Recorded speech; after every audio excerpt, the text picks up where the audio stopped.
हरे कृष्णा। सही भक्तों का स्वागत है आज की भगवत गीता क्लास में। तो हम पहले मंगलाचरण करते हैं। ओम अज्ञानतिमिरान्धस्य ज्ञानञ्जनाशलाकया चक्षुरुन्मीलितं येन तस्मै श्रीगुरुवे नमः।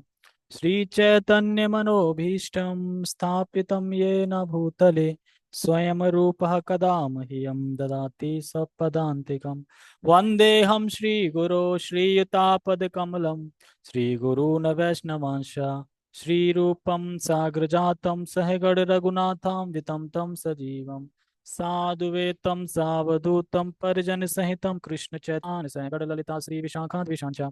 हे कृष्ण करुणा सिंधु दीनबंधो जगतपते गोपेश गोपिका कांता राधा कांता नमस्तते। तप्त कांचन गौरांगी राधे वृंदावनेश्वरी वृषभानुसुते देवी प्रणमामि हरिप्रिये। वाञ्छाकल्पतरुभ्यश्च कृपा सिन्धुभ्य एव च पतितानां पावनेभ्यो वैष्णवेभ्यो नमो नमः। जय श्री कृष्ण चैतन्य प्रभु नित्यानंद श्री अद्वैत गदाधर श्रीवासादि गौर भक्त वृंद। हरे कृष्णा कृष्णा कृष्णा हरे हरे हरे राम राम राम हरे हरे। रामाय रामभद्राय रामचंद्राय वेदसे रघुनाथाय नाथाय सीताय पते नमः। नमो विष्णुपादाय कृष्णपृष्ठाय भूतले श्रीमते भक्तिवेदांत स्वामिनि इति नामिने।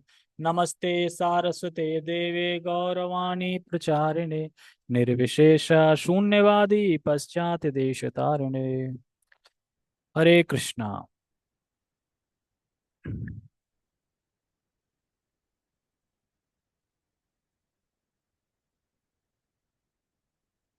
ठीक है, तो हमने कल क्या चर्चा की। संजय वाच दृष्ट्वा तो पांडवानीकम व्यूढ़म दुर्योधनस्तदा आचार्यम उपसंगम्य राजा वचनम ब्रवीत। पिछले सबसे पहले श्लोक में धृतराष्ट्र ने प्रश्न किया कि हे संजय, मेरे तथा पांडु के पुत्रों ने युद्ध की इच्छा से कुरुक्षेत्र में क्या किया। फिर संजय जी ने आंसर दिया कि दृष्ट्वा तो पांडवानीकम, जो पांडव जनों की जो सेना थी उसको देखकर, व्यूढ़म जो जिसकी व्यू रचना बहुत सुंदर ढंग से की थी, दुर्योधन आचार्य उपसंगम अपने आचार्य के पास गया, यानी द्रोण आचार्य के पास गया और उसने ये वचन कहे। तो अब क्या वचन कहे वो हम इस श्लोक से समझेंगे। ठीक है,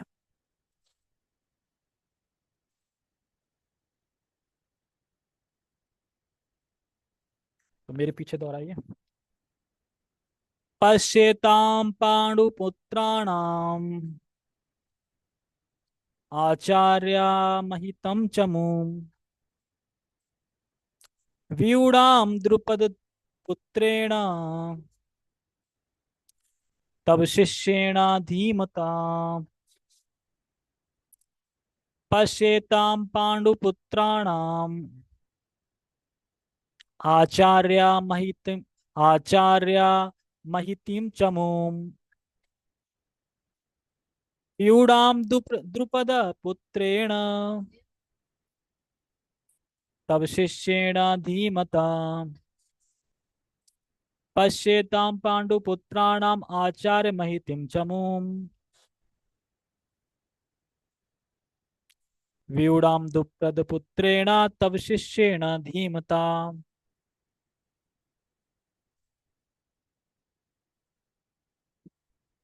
तो दो श्लोक में कुछ बोला था। पांडवानीकम, दृष्टवा तु पांडवानीकम। जैसे कि कभी कभी आपने देखा है कि कोई व्यक्ति ऐसे देखता है और फिर ऐसे देखता है, ऐसे देखता है और फिर ऐसे देखता है घबरा के। तो वो क्या कर रहा था, उस सेना को घबरा के देख रहा था। दृष्टवा, देखने के बाद। तो पश्यताम, पश्यताम माने देख लिया वहां पे, दृष्टवा तुम देख, और देख के फिर कहाँ आया, द्रोणाचार्य। द्रोणाचार्य के पास आते क्या बोला, देखिए। क्या बोला, देखिए। पश्यताम, देखिए। क्या देखिए, द्रोणाचार्य बोले क्या देखो, मैं दिख नहीं रहा है, चश्मा लगा रखा है मैंने, मुझे दिख रहा है, फिर भी कह रहा है देखो। तो इस देखो से क्या मतलब समझ में आ रहा है, पश्यताम देखो। अगर मैं आपको बोलूं देखो, तो यानी मैं कुछ अलग स्पेशल दिखाना चाहता हूं आपको। इसीलिए यही मंतव्य दुर्योधन का था। वो द्रोणाचार्य से बोल रहा है, आचार्य से बोल रहा है कि देखो, पश्यताम पांडु पुत्राणाम आचार्य महितम चमू। देखो, पश्यताम, देखो, पांडव पुत्रों की महान सेना को देखो। पांडु पुत्राणाम आचार्य महितम, महितिम चमुम, चमू का मतलब होता है विशाल। तो पांडु पुत्र की विशाल सेना को देखो। पश्यताम, देखो, व्यूडाम द्रुपद पुत्रेण, जिसकी व्यू यानी रचना की है किसने? धृष्टद्युम्न ने की है ना। तो यहाँ धृष्टद्युम्न का नाम क्यों नहीं है? क्यों? क्योंकि शत्रु कौन था? द्रुपद थे, द्रोणाचार्य के। इसलिए उन्हें भड़काने के लिए, कि ऐसा ना हो कि कहीं ये प्रेम में, पांडु पुत्रों के प्रेम में ना हल्का फुल्का ढीले होके युद्ध करें। याद दिला रहे हैं कि व्यूराम द्रुपद पुत्रेणा, द्रुपद के पुत्र ने देखो क्या व्यू रचना की है। देखो, और देखो से क्या, देखो से इस पूरे श्लोक का देखो से ही है, पश्यताम देखो, और धीमता है, दो वर्ड ज्यादा हाईलाइट करे गए हैं, पश्यताम और देखो। तो ये दिखाना चाह रहा है कि देखो, आपका ही शिष्य था और आपने उसे कला सिखाई थी, और वही आपके सामने देखो आ गया है। यानी एक कहावत आती है ना, कौन सी कहावत आती है? ये भी है, एक और है ना वो, मेरी बिल्ली मुझ पे म्याऊं, मेरी बिल्ली मुझ पे म्याऊं, है ना, मेरी बिल्ली, मतलब आपका शिष्य था और आपके ही खिलाफ खड़ा हो गया, देख रहे हो आचार्य। इस तरीके से टोंट मार के बोल रहा है कौन? दुर्योधन। इसीलिए उसको पिछले श्लोक में राजा बोला गया था। क्यों बोला गया था राजा? चतुर है बहुत, कैसे फंसा रहा है द्रोणाचार्य को, देख रहे हैं ना, दिखा दिखा के, बता बता के। और फिर कह रहा है, तब शिष्येण धीमता, वो आपका ही शिष्य है, और देखो कितना अच्छे से व्यू रचना करके आपके सामने प्रस्तुत हुआ है। वो आपसे ज्यादा बुद्धिमान है, आप कम बुद्धिमान हो। और एक आचार्य यानी गुरु को ऐसे बोल रहा है, गुरु है, और गुरु को क्या बोल रहा है? गुरु में कमी दिखा रहा है, आप बुद्धिमान नहीं हो। वो बुद्धिमान है कि आपसे ही कला सीख के आपको ही मारने के लिए इतने अच्छे ढंग से सेना को व्यवस्थित किया है। आप कहाँ बुद्धिमान हो फिर? आप बुद्धिमान तब माने जाते जब आपको, आप उसको सिखाते ही नहीं। कौशल्य जो सिखाया था वो सिखाते ही नहीं, क्यों? आपको पहले से ही पता था कि वो आपको मारने के लिए उत्पन्न किया गया है, पैदा किया गया है। कौन? धृष्टद्युम्न। अभी इसमें कथा आएगी अच्छी, वो मैं आगे बताऊंगा। यानी समझ में आ रहा है, धृष्टद्युम्न द्रोणाचार्य को मारने के लिए ही उत्पन्न हुआ था, और ये बात जानते थे कौन? द्रोणाचार्य, फिर भी सिखाया बिना वैर के। इसलिए कह रहे हैं आपका बुद्धिमान हो। तब शिष्येण धीमता, तो धीमता शब्द ये बताता है कि आपसे आपका ही युद्ध कौशल सी, आपसे युद्ध कौशल सीख के और आपके ही सामने खड़ा हो गया। चतुर बोलेंगे ना उसको, सामने वाले को, और इसको क्या बोलेंगे? जो जिसके सामने खड़ा हो गया उसको कम बुद्धिमान बोलेंगे। इसीलिए दुर्योधन ये सब बोल रहा है। बहुत अच्छा श्लोक है ये। तो हे आचार्य, क्योंकि जब कह रहे थे ना, दृष्टवा तु पांडवानीकम, पिछले श्लोक में, इसका मतलब ये, जैसे ही उसने देखा वो हैरान हो गया भय से। कैसे? यार युधिष्ठिर महाराज इतनी अच्छी सेना कैसे ले आए इतनी जल्दी? हैरान हो गया, और अपने डर को छिपाते हुआ किसके पास गया? जैसे मान लो किसी को डर लग रहा हो, तो अब इतने स्टाइल में चलने लगेगा ना कि आपको पता ना चले इसको डर लग रहा है। नहीं तो बेइज्जती हो जाएगी ना, यार युद्ध होने से पहले ही डर रहे हो। कायर हो ना एक तरीके से, पर अपनी कायरता को छुपा रहा है। तो व्यूराम द्रुपद पुत्र, तो द्रुपद के पुत्र द्वारा ये सेना व्यवस्थित की गई है, यानी सजाई गई है। क्योंकि व्यू रचना भी के लिए भी, क्योंकि सेनापति थे कौन? धृष्टद्युम्न। युधिष्ठिर की तरफ जो सेनापति थे वो धृष्टद्युम्न थे, और उधर की तरफ भीष्म थे, और उसे बदलेंगे। भीष्म का द्रोणाचार्य आ जाएंगे, द्रोणाचार्य के बाद फिर कर्ण, कर्ण आ जाएगा, कृपाचार्य। तो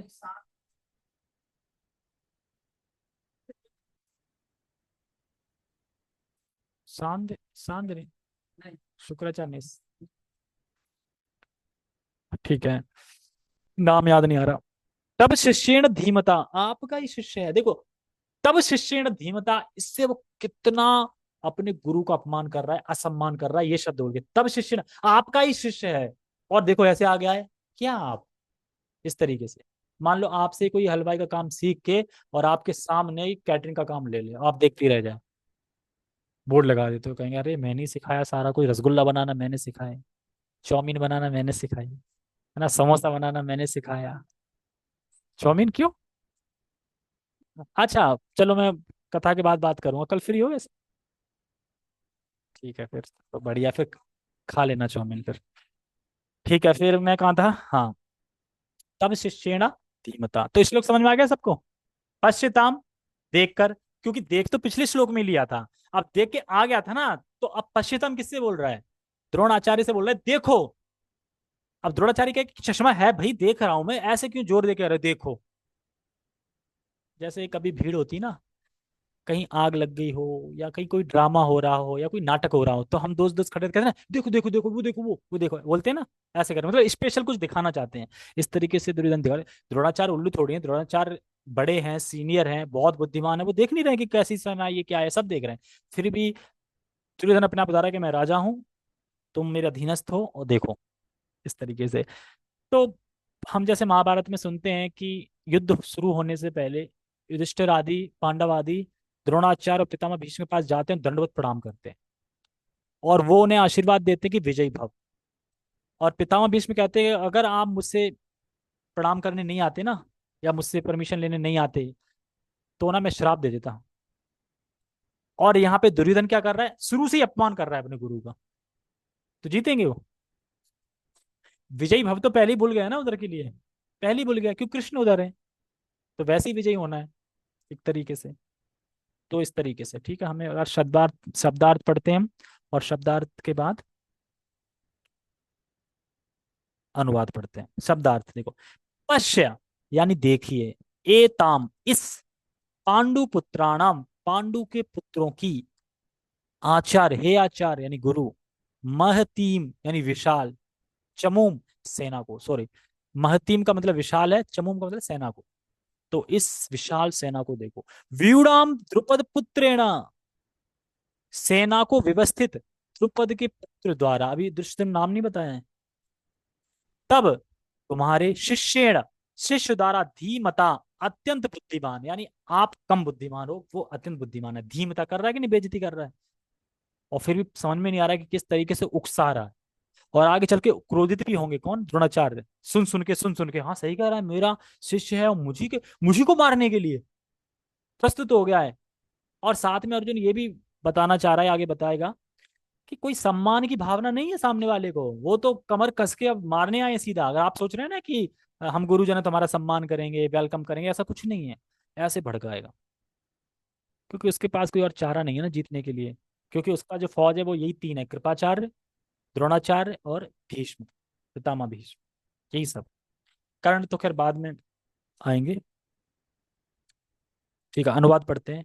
हे आचार्य, पांडु पुत्रों की विशाल सेना को देखें, जिसे आपके बुद्धिमान शिष्य द्रुपद के पुत्र ने इतने कौशल से व्यवस्थित किया है।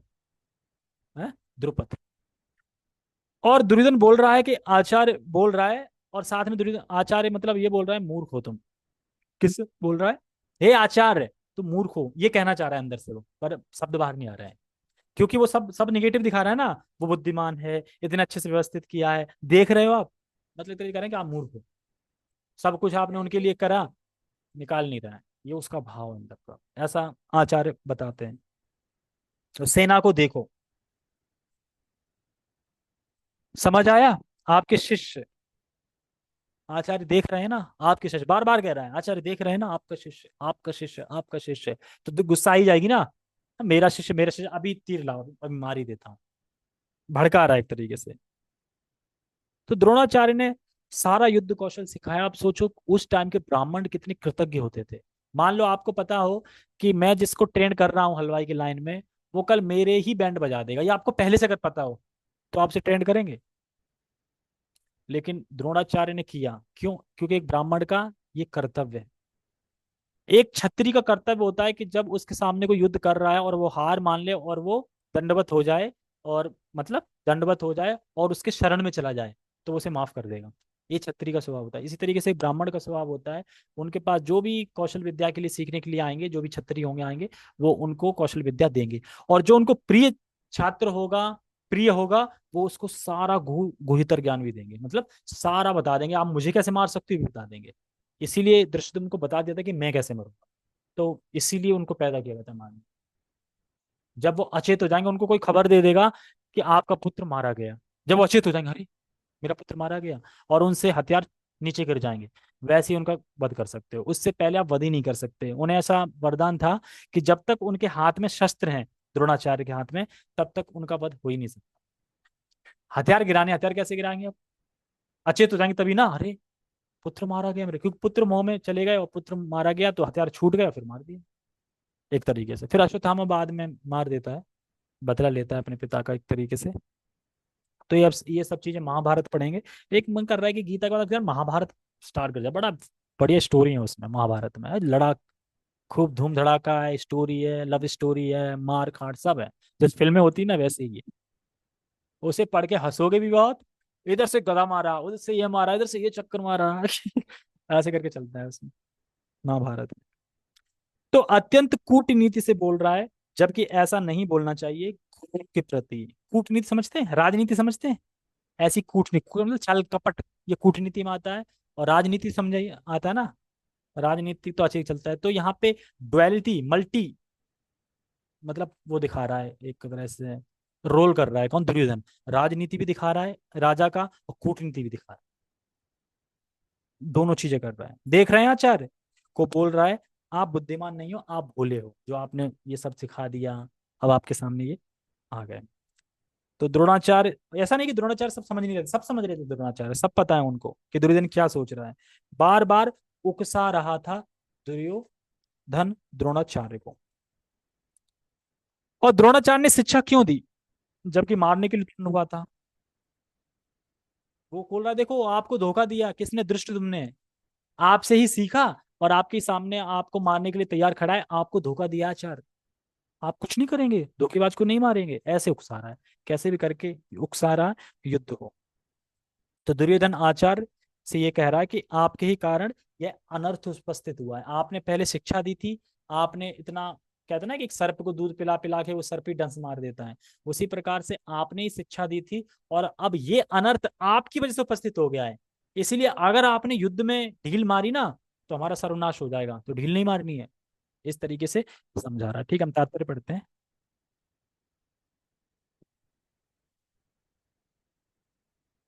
ये आज मैं घड़ी देख के देख रहा, आज बहुत जल्दी 18 18 ही हुए।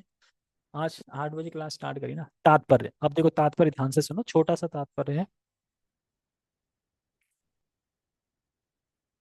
परम राजनीतिक दुर्योधन महान ब्राह्मण सेनापति द्रोणाचार्य के दोषों को इंगित करना चाहता था। तो द्रोणाचार्य के दोषों को इंगित कर रहा है, बताओ गुरु में दोष ढूंढ रहा है, जीतेगा। गुरु में दोष, दोष निकाल रहा है, गुरु के दोष क्या है। जो व्यक्ति गुरु में दोष निकालेगा वो कभी भगवान धाम, भगवत धाम जा सकता है? यहाँ पे गुरु की बात हो रही है, जो प्रमाणिक गुरु है, कोई मतलब कि तथाकथित गुरु की बात नहीं हो रही है, ठीक है। गुरु जो रियल गुरु है, मतलब उनकी। तो ऐसे मतलब उसमें गलतियां निकाल रहा है। तो वही पांडव लोग उनसे प्रार्थना कर रहे हैं, दंडवत कर रहे हैं, वो गलतियां नहीं निकाल रहे हैं, और विजय भव आशीर्वाद भी मिल रहा है, और ये गलतियां निकाल रहा है शुरू से ही। तो दुर्योधन एक तरीके से रिप्रेजेंट करता है कलयुग को, क्योंकि वो कलयुग का अवतार है एक तरीके से। क्योंकि जब ये सब महाभारत में सब सेटअप हो रहा था, तो देवता आदि जाते हैं कि भगवान हमें क्या बनना है नीचे, हमें भी जाना है। तो कलयुग कहता है भगवान हमारे आने से पहले आप चले जाओगे, तो मैं आपका दर्शन कैसे करूंगा? कलयुग आने से पहले भगवान चले गए ना, तो भगवान कहते ठीक है, तुम भी दुर्योधन के रूप में आ जाओ कलयुग। तो फिर कलयुग दुर्योधन के रूप में है, तब थे ना कृष्ण, तो थोड़ा दर्शन हो गए उसके, इस तरीके से, इस तरीके से आता है। ठीक है। अर्जुन की पत्नी द्रौपदी के पिता राजा द्रुपद के साथ द्रोणाचार्य का कुछ राजनीतिक झगड़ा था। क्या था? राजनीतिक झगड़ा था। इस झगड़े के फलस्वरूप द्रुपद ने एक महान यज्ञ संपन्न किया, जिससे उसे एक ऐसा पुत्र प्राप्त होने का वरदान मिला जो द्रोणाचार्य का वध कर सके। द्रोणाचार्य इसे भली भांति जानता था, किंतु जब द्रुपद का पुत्र धृष्टद्युम्न युद्ध शिक्षा के लिए उसको सौंपा गया, तो द्रोणाचार्य को उसे अपने सारे सैनिक रहस्य प्रदान करने में कोई झिझक नहीं हुई। तो ब्राह्मण की उदारता ये होती है कि ब्राह्मण भले ही मर जाएं, लेकिन अपने ब्राह्मणत्व से नीचे नहीं जाते। ब्राह्मणत्व का एक यही होता है कि वो सत्य पे चलते हैं, पठन पाठन करते हैं, और जो उस चीज का भार लिया है उसको पूरा करते हैं। यानी युद्ध कौशल सिखाना है तो युद्ध कौशल आएंगे तो सिखाएंगे, ये नहीं कि ये मुझे मारेगा तो मैं इसको नहीं सिखा रहा। सिलेक्टिव नहीं होते। छत्री को है तो छत्री जो भी आएगा उसको सिखाएंगे। सिलेक्टिव।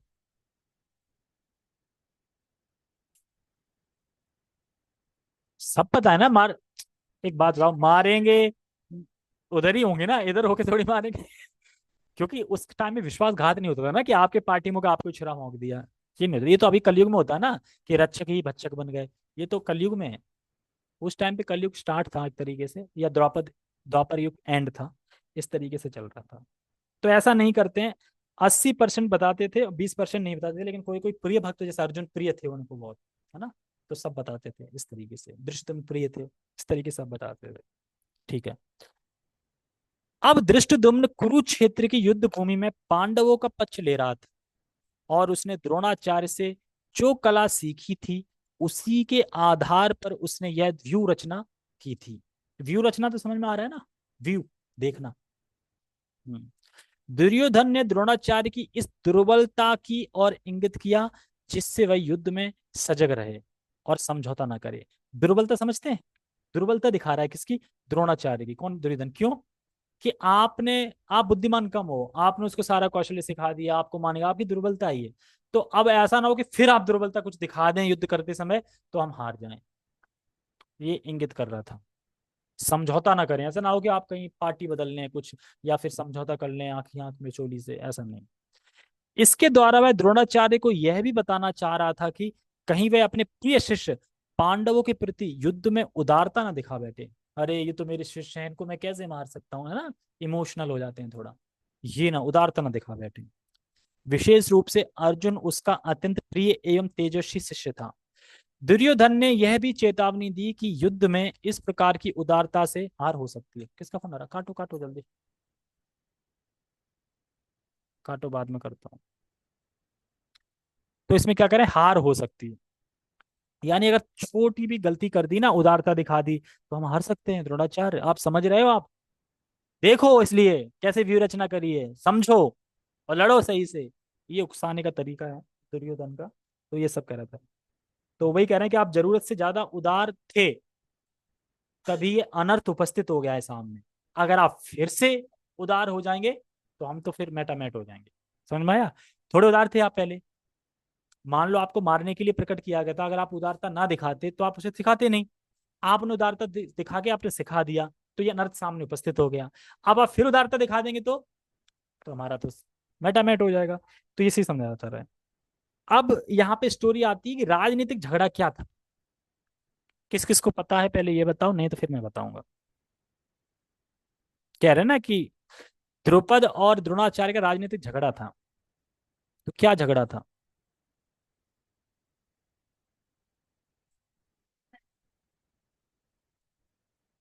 दोस्त थे, हाँ। हाँ, चलो ठीक, नहीं वैसे तो ठीक बता रहे हो, लेकिन मैं एक तरह बता देता हूँ, जिसको नहीं पता होगा उसको भी पता चल जाएगा। द्रोणाचार्य बहुत गरीब थे, बहुत ही गरीब थे। और उनका जब पुत्र था अश्वत्थामा, तो वह जब स्कूल वगैरह जाता था, तो स्कूल में बच्चे थे वो कहते थे, अरे शक्ति आती है दूध पीने से, आप दूध नहीं पीते क्या? चिढ़ाते थे दूध के लिए। तो उनकी माँ क्या करती थी, चावल का माड़ है, जो व्हाइट कलर का चावल का माड़ होता है, उसको बोलते थे कि बेटा यही दूध है, पी लो। ऐसे पिला रहे थे। तो ये बात जब द्रोणाचार्य देखते हैं कि मेरा बेटा पानी एक तरीके से चावल का माड़ पी रहा है, तो वो अपने आप को धिक्कारते हैं कि क्या हूं मैं ना तो कुछ कर पाया, मैं इतना गरीब अपने बच्चे को दूध नहीं पिला सकता मैं। तो बड़ा मतलब वो थे, तकलीफ में थे। तो उनकी पत्नी याद दिलाती कि आपका एक मित्र था जो राजा है, आप उसके पास क्यों नहीं जाते? आप उस मित्र के पास जाइए, वो कुछ सहायता करें, उसे गाय मांग लीजिए। राजा के लिए गाय देना क्या बड़ी बात है?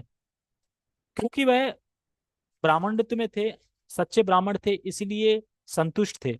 लेकिन अपने पुत्र के उसमें देख रहे थे कि ना तो मैं अपनी पत्नी को सुख दे पाया, मतलब पैसे से या वैसे, मतलब कुछ है ही नहीं, खाने के लिए कुछ नहीं है, बड़ा धिक्कारते थे। तो जो द्रुपद थे वो राजा थे। तो द्रुपद राजा कैसे बने? तो उसकी कथा आती है कि जब ये छोटे थे, तो भारद्वाज गुरुकुल या भारद्वाज जो थे, उनके आश्रम में पढ़ते थे द्रुपद और द्रोणाचार्य। दोनों बालक थे, वो ब्रह्मचारी थे और पढ़ते थे वहां पे। तो द्रोणाचार्य बहुत माइंडेड थे, मतलब सब चीज में, और द्रुपद थोड़ा कम थे। तो द्रुपद कहते थे कि तुम ना जब एग्जाम आया करे ना तो मुझे बता दिया करो, और टेंशन मत लो, मैं राजा का पुत्र हूँ, आगे चल के राजा बनूंगा, तो मैं हूं ना, टेंशन मत लो। तो द्रोणाचार्य उनकी सहायता करते थे और अच्छे मित्र बन गए थे। कोई सेल्फिश नहीं थे, अच्छे मित्र थे। जब उनकी सब पढ़ाई वढ़ाई खत्म हो जाती है सारा कुछ, तो वो अपने चले जाते हैं, अपने चले जाते हैं।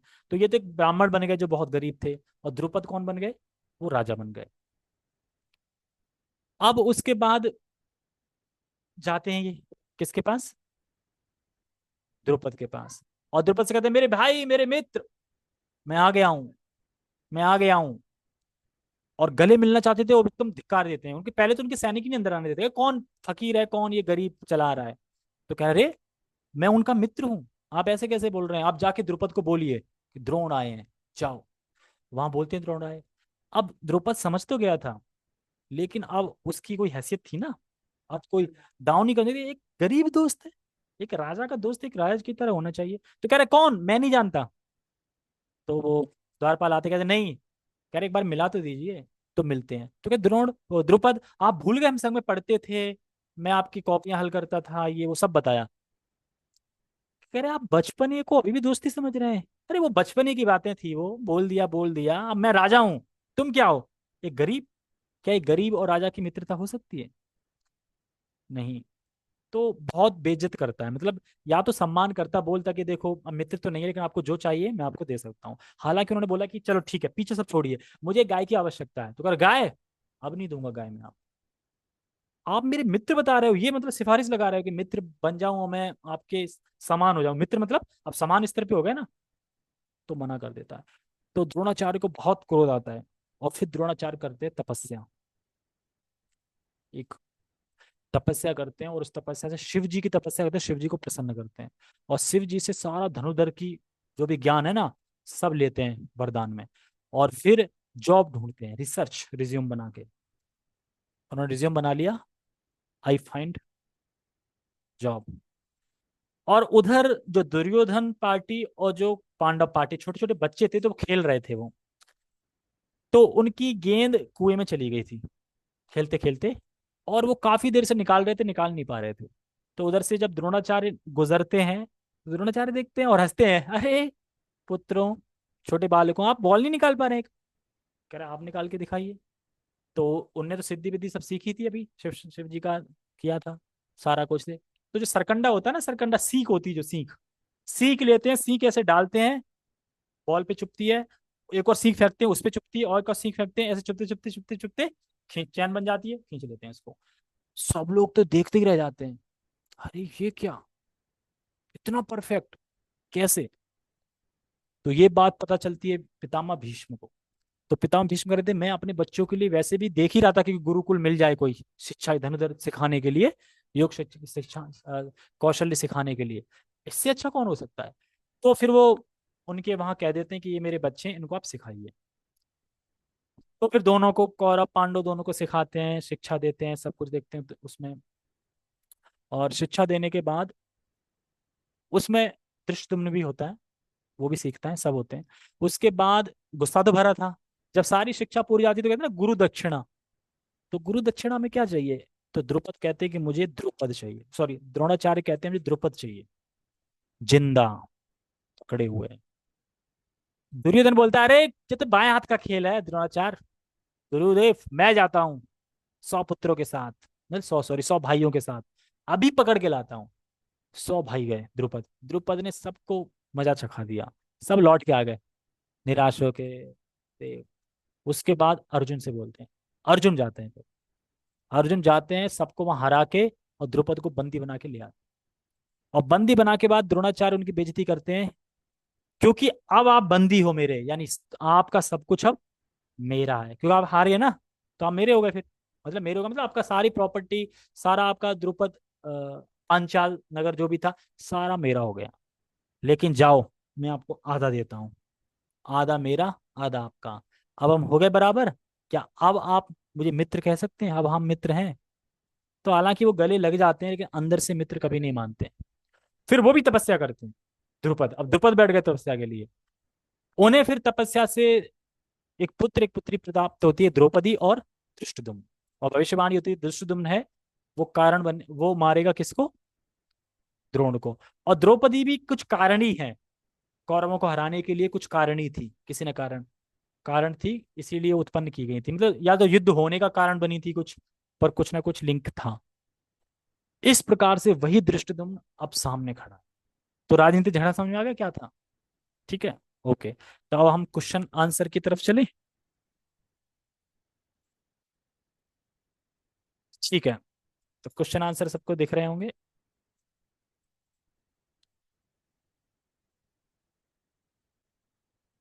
पहला क्वेश्चन यहाँ के लिए, जब जूम के लिए क्वेश्चन होगा तो मैं बता दूंगा, ठीक है? तो मैं अनम्यूट कर दूंगा, तो अनम्यूट करके आप बोलना फिर, ठीक है? पहले हैंड रेस करना, फिर मैं अनम्यूट करूंगा, फिर बोलना। हैंड रेस करना तो आता ही होगा, ठीक है। पांडु पुत्रों की विशाल सेना को किसके द्वारा व्यवस्थित किया गया था? बताओ। कितना इजी प्रश्न है, तो इतनी देर में क्यों बता रहे हैं? तीनों लोगों ने बताया। ठीक है, दूसरा प्रश्न है जूम के लिए, बिल्कुल इजी प्रश्न है, बिल्कुल इजी।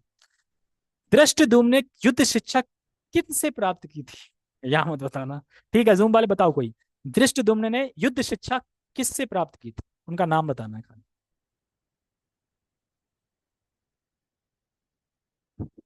बताओ। अच्छा, शिवदयाल प्रभु बताना चाह रहे हैं, ठीक है। हाँ बताओ शिवदयाल प्रभु। अभी आप बता था। किससे? द्रोणाचार्य ने द्रोणाचार्य से। हाँ द्रोणाचार्य। हाँ हाँ हाँ हाँ हाँ हाँ। हाँ ठीक है, सही मेरा भी जवाब। यही है। आपके लिए मेरा भी सब बुला देंगे हम फोटो में। मेरा भी यही है जी। क्या? अब मुझे पता नहीं गलत है या सही है। बोलो। हाँ तो अब हैंड रेस करना ना, अभी हैंड रेस करके करो, क्योंकि हैंड रेस, हैंड रेस करना नहीं आता, मेरे को सिखाओ फिर। नहीं। अच्छा हाँ। अब ठीक है। हाँ द्रुपद ने किस उद्देश्य से धृष्टद्युम्न को पुत्र रूप में प्राप्त किया और क्यों? ये तो मुझे भी नहीं पता। द्रुपद ने किस उद्देश्य से धृष्टद्युम्न को पुत्र रूप में प्राप्त किया और क्यों? क्यों बोला तुमने? इसमें जूम पे बताओ। सिद्धार्थ प्रभु नहीं पता। कोई जवाब नहीं दे रहा है। हाँ बोलो थोड़ा तेज। चलो एक काम करो, आज मैं और फिर सबको बख्श देता हूँ जूम वालों को। कल से मैं लीड लगा के आऊंगा, या फिर माइक लाऊंगा, वो सॉरी स्पीकर लाऊंगा जिसपे आवाज आएगी सही, क्योंकि आवाज के लिए इशू हो रहा है। ठीक है, आप अभी प्रैक्टिस कर लीजिए कि किस तरीके से प्रश्न है और किस तरीके से उत्तर देने हैं प्रश्न के, ठीक है? ओके, अभी हम जा, जारी रखते हैं। शिवदार प्रभु को मुझे पता है, ये पता होगा। मैं कठिन वाला पूछूंगा, ठीक है? ये बताइए, ये यहाँ के लिए है, ये थोड़ा कठिन है। राजनीतिक दुर्योधन ने धृष्टद्युम्न के संबंध में द्रोणाचार्य की किस दुर्बलता एवं दोषों की ओर इंगित किया? और तीन कारण बताइए कि दुर्योधन ने ऐसा क्यों किया। तो पहले तो बताइए दुर्बलता क्या, किस दुर्बलता को इंगित किया दुर्योधन ने धृष्टद्युम्न के संबंध में? बताओ।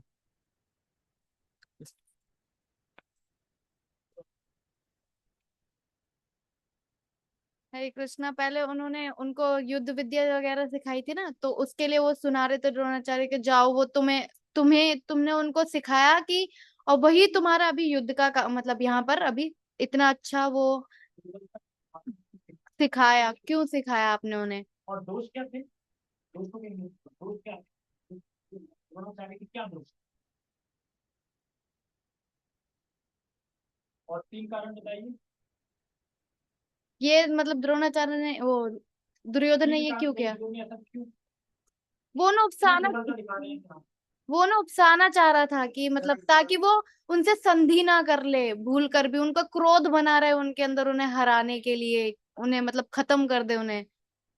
और दूसरा है कि उन्हें डर लग रहा था कहीं वो जीत ना जाए, हम हार ना जाए, ये वो, हालांकि उन्हें पता था कि वो हारेंगे ही।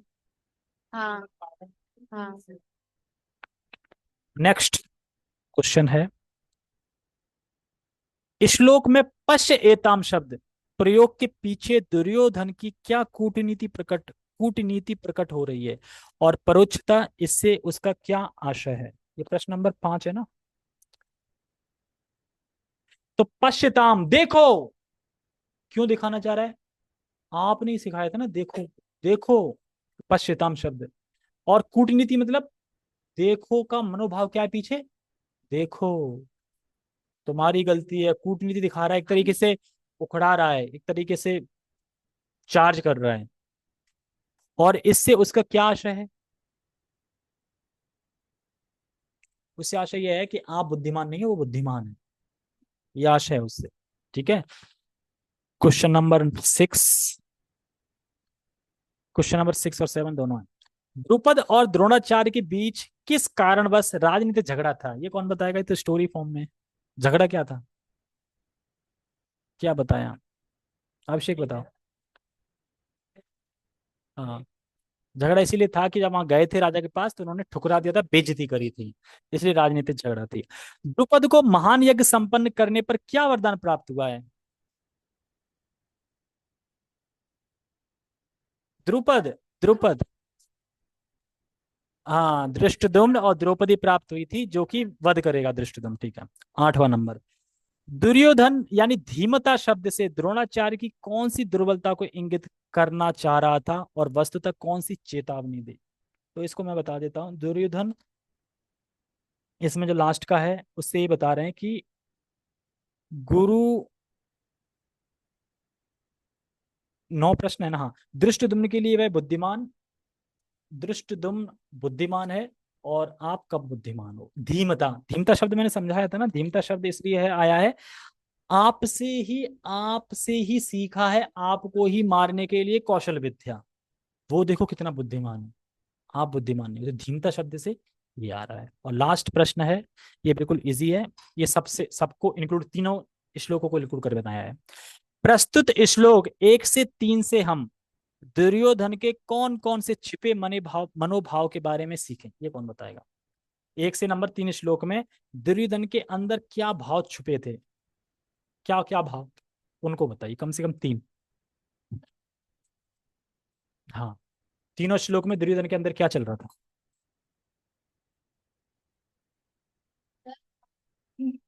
क्या था। हम्म, डर लग रहा था भाई, ये ठीक है। और गुरु में दोष देख रहा था, ये मनोभाव था, दोष देख रहा था, और उनकी बेइज्जती कर रहा था, हमें ये कमी है। और भय तो बता दिया, डर भय तो एक ही बात है। एक था गुरु में दोष, और एक सम्मान, सम्मान नहीं कर रहा था, सम्मान मतलब कि एक तरीके से वो उसके मनोभाव ये थे, असम्मान कर रहा था अपने गुरु का, और भय था उसे हार ना जाए देख के, और दोष देख रहा था खुद में। इसी कारण ये युद्ध में हारेंगे। और वैसे भी संजय तो वैसे ही बता देंगे बीच में, और लास्ट में बता ही देते हैं कि जहाँ कृष्ण और अर्जुन होते हैं, यानी भगवान और भक्त होते हैं, विजय वहीं होती है, विजय और कहीं नहीं। ठीक है। तो कल क्लास हो भी सकती है, नहीं भी, अगर होगी तो 8:30 से होगी, और भगवत गीता पे नहीं होगी, कोई भी टॉपिक ले लेंगे हम ऐसे ही, कुछ भी, या हम क्वेश्चन आंसर सेक्शन ले लेंगे कि आपका क्या क्या है वो। हाँ, शिवजाल प्रभु, आप कल चलना, आपको क्लास में बुलाया प्रभु जी ने। ठीक है। भैया भी जाएंगे, भैया के संग चलना, स्पेशली बुलाया है, आपको इनवाइट किया है, तो आप चलना, भैया भी चलेंगे तो भैया के साथ आ जाना। और कुछ प्रसाद भी बनाना होगा शायद, तो वहां पे एक हेल्पर भी रहेगा, तो आप सीख भी लेना, बना भी लेना। आप दृष्टि बन जाओ, ये द्रोणाचार्य हैं, भैया आप दृष्टि बन जाओ, और एक दिन कैटरिंग का खोल देना काम। ठीक है। सामने ही। ओके। फिर उसके बाद कोई तीसरा खोले, देखो पश्यताम। वो जवाब फोन पे बात कर लेना, मैंने म्यूट कर रखा है ना। सेकंड, 1 सेकंड रुकना। हरे कृष्णा। आपको जवाब सुनना, हम जवाब भी अभी सुन लेते हैं, बाद में